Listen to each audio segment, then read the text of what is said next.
Nobody was supposed to see it. The cameras were rolling, the audience was laughing, and somewhere in the back of the studio, something happened that CBS never meant to show America. The censors had checked everything. The producers had reviewed every single frame. But on that one night, something slipped right through. And when people rewound and looked again, they could not believe what they were seeing. What you are about to hear is the real story behind the most shocking moment in Smothers Brothers history. A moment so raw, so unplanned, and so dangerous that it changed television forever.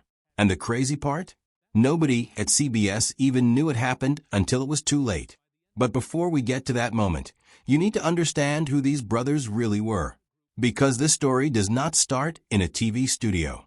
It starts with a tragedy that shaped two boys for the rest of their lives.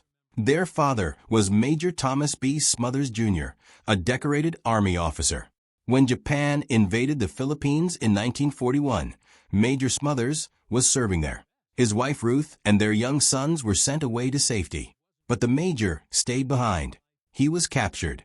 He survived the horrific Bataan Death March, one of the most brutal forced marches in all of World War II. Then he was sent to a prison camp called Fukuoka No. 22, deep inside Japan. The conditions were terrible. Men were dying every single day. By April of 1945, the war was almost over. But the Major was too sick to keep working. On April 25th, he was moved from Fukuoka to Korea along with 110 other men. He never made it. Some records say he was buried at sea. Others say he was cremated in Korea. Of those 110 men who were transferred with him, only 36 survived. Major Smothers was the very last to die. He was never coming home. His wife Ruth was now alone with two little boys. Tom had been born in 1937. Dick came along in 1938. They grew up in California, while their mother worked long hours just to keep food on the table. Life was hard and painful, and that pain became the beating heart of everything they ever created together. The comedy started almost by accident. Back in college, Tom had put together a small musical group called the Casual Quintet. He played guitar. Dick taught himself bass just so he could join his brother. One by one, the other members drifted away. But Tom and Dick kept playing. They started telling jokes between songs just to fill the silence. That was the moment everything changed. The crowd started laughing. Not at the music, at the brothers, at the way they picked on each other, at the way Tom looked so innocent and Dick looked so annoyed. It felt real because it was real. That brotherly chemistry caught fire in 1959 at a small club in San Francisco called the Purple Onion. They were booked for just 2 weeks. But audiences loved them so much that they stayed for 36 weeks straight. Just months before, they had been earning about $2 a night. By the end of that run, they were making $2,000 a week. Their first album came out in 1961 and launched their career into orbit. On stage, Tom always played the lovable fool. Dick played the straight man. Tom would look at the crowd with those wide, innocent eyes and say something like, "Mom always liked you best." And the whole room would fall apart laughing. It did not feel like a bit. It felt like you were peeking through a window into their real lives. And that is exactly what made people fall in love with them. By the mid-1960s, CBS was in serious trouble. On Sunday nights, NBC show Bonanza was absolutely crushing everything the network put up against it. Bonanza was pulling in a quarter of all American TV viewers. It had already destroyed 2 popular CBS shows. The network was desperate. They needed something bold. They needed something young and different. They turned to the Smothers Brothers. But here is where Tom Smothers made a move that most people do not know about. Before agreeing to do the show, he asked CBS for total creative control. And CBS, because they were desperate for a hit, said yes. That single agreement would lead to one of the most famous battles in the history of American television. The Smothers Brothers Comedy Hour premiered on February 5, 1967. On the surface, it looked like just another variety show. Ed Sullivan himself introduced them as regular All-American kids. But within just a few episodes, everyone watching at home could see these boys were anything but regular. They joked about the Vietnam War. They made fun of politicians right to their faces. They talked about things that other TV shows would never touch. Their comedy had teeth, and it drew blood. Within 2 weeks, they beat Bonanza in the ratings. 2 weeks. The show that had destroyed everything in its path on Sunday nights was now sitting behind two brothers from California who made jokes about war and politics. Advertisers were excited. Younger viewers were thrilled. CBS was quietly terrified. Because while the ratings were soaring, the phone calls were coming in too. Angry sponsors, nervous executives, and according to people close to the show, even President Lyndon B. Johnson himself picked up the phone and called CBS, furious about how the brothers were portraying him on national television. The story goes that Johnson was so upset he stayed up until 3 in the morning making calls to demand the network rein the brothers in. Nixon would later push even harder to get them pulled off the air entirely. CBS fought back the only way a powerful network knows how. They assigned censors to watch every single second of tape before anything aired. Every word, every joke, every song lyric, every guest appearance. It all had to pass through a team of reviewers whose job was to sand down anything sharp, anything risky, anything that might upset the government or scare off sponsors. The deadline was strict. Tapes had to be submitted 10 full days before the show aired. The writers felt like they were drowning. They would write something brilliant, submit it, get it cut to pieces, rewrite it, resubmit it, get more things cut, and then sometimes CBS would demand changes just hours before the show went live. The writing team joked that it felt like death by 1,000 cuts. But they kept going. And the names on that writing team are stunning when you look back at them now.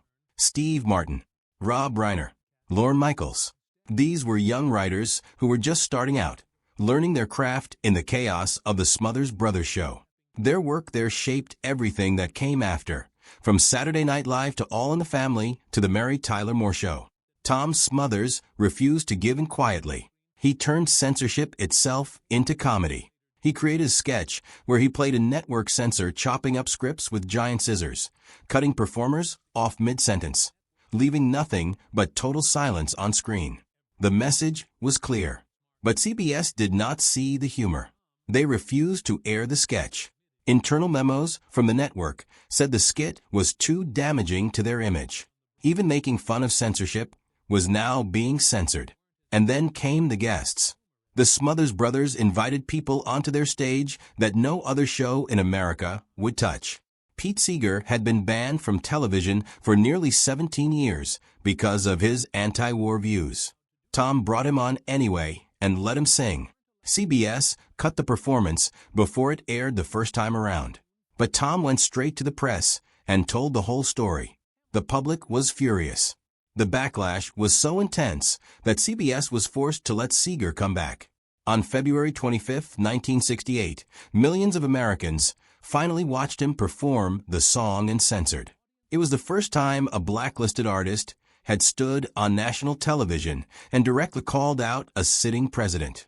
Joan Baez appeared on the show to dedicate a song to her husband David Harris, who was going to prison for 3 years after refusing the Vietnam War draft. CBS cut most of what she said, leaving only a vague mumble before she began to sing.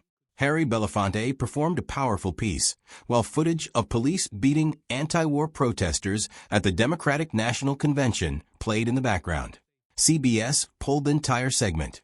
Then, in a move that still shocks people today, they sold the 5 minutes of airtime they had cut to the Republican Party for campaign advertising. A protest against political violence became a Republican campaign ad. The brothers were beyond furious. The show also gave a stage to rock bands that mainstream television considered too wild, too loud, and too dangerous. Jefferson Airplane sang Crown of Creation, a song about nuclear war. Buffalo Springfield played For What It's Worth. Steppenwolf brought Born to Be Wild into living rooms across America. The Doors performed Touch Me with a full orchestra. And then there was The Who. Now here is where we arrive at that moment. The moment that nobody was supposed to see. The scene that was never edited. The one you have to look at again to believe. On September 17, 1967, The Who took the stage on the Smothers Brothers Comedy Hour to perform My Generation.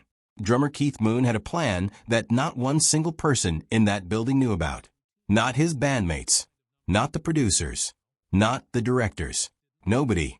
Moon had secretly packed his kick drum with explosives. Way more than anyone had ever used on a television stage before. He had planned the perfect finale. Loud. Chaotic. Completely unforgettable. When the final moment of the song hit, the explosives went off. The blast was enormous. Smoke and debris exploded across the stage. A piece of shrapnel from a smashed cymbal flew through the air and hit Moon himself, knocking him backward off his stool. The force of the explosion blew Pete Townshend's hair straight up in a wild mess.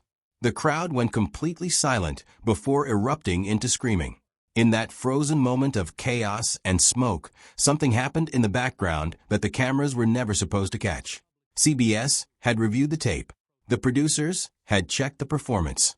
But in the smoke and the confusion and the madness of that explosion, the cameras caught something real, something unplanned, something that proved what everyone had long suspected about how far this show was really willing to go. The scene was never edited. It was never cut. It went right out to the American public. And then, as if the explosion was not enough, Townsend walked through the smoke, grabbed Tom Smothers' acoustic guitar that was sitting on the stage, and smashed it to pieces right there in front of everyone. Tom Smothers just stood there staring with his mouth open, too shocked to even speak. Parents watching at home were horrified.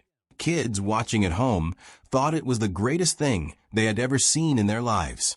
It was a true generational split, right there on a Sunday night on CBS. The damage to Townsend was serious and lasting. He lost nearly 90% of the hearing in one ear. The ringing never stopped. Years later, he still talked about the constant pain and how difficult it made playing guitar for the rest of his career. The explosion that Keith Moon planned as a perfect spectacle became one of the most costly moments in rock and roll history. Jimi Hendrix never forgot what the brothers did. On April 26, 1969, at the Los Angeles Forum, Hendrix paused before one of his songs and dedicated his entire performance to the Smothers Brothers. He called them heroes for giving art and protest a place to live together on television. The show had just been canceled by CBS days before, but Hendrix stood on that stage and made sure everyone knew it mattered. CBS canceled the Smothers Brothers Comedy Hour on April 4, 1969. The official excuse was that the brothers had failed to submit a tape on time. But the show was still one of the top 10 most watched programs in all of America. It had just been renewed for another season. Everyone who was paying attention knew the real reason. The brothers had been too honest, too brave, too willing to say the things that powerful people did not want said on national television. Tom and Dick fought back in court. They sued CBS for breach of contract and spent 4 years battling. In April of 1973, they won. The judge awarded them $776,300, which would be worth over $5 million today. The ruling set a legal precedent that a network could not use censorship as a cover for cancellation. It was a landmark victory for free speech on American television. But as Tom would later say, they won the lawsuit and lost the culture war. The platform was gone. The moment had passed. Television had moved on. CBS replaced their show with Hee Haw, a wholesome country comedy with no politics, no controversy, and no sharp edges. It ran for 23 seasons. Their archive now lives at UC Santa Barbara, accepted by the university's Performing Arts Collection in the fall of 2022. Contracts, legal papers, photos, music sheets, recordings. All of it preserved. A curator said it deserved a place alongside the Library of Congress. Before Saturday Night Live ever existed, before late-night comedy became political, before anyone else dared to say the things that needed to be said on national television, there were two brothers from California whose father never came home from the war. Two brothers who turned their pain into comedy, their comedy into protest, and their protest into history. Look again at that scene, the one that was never edited. Because what you are really seeing is the exact moment when television stopped being safe forever.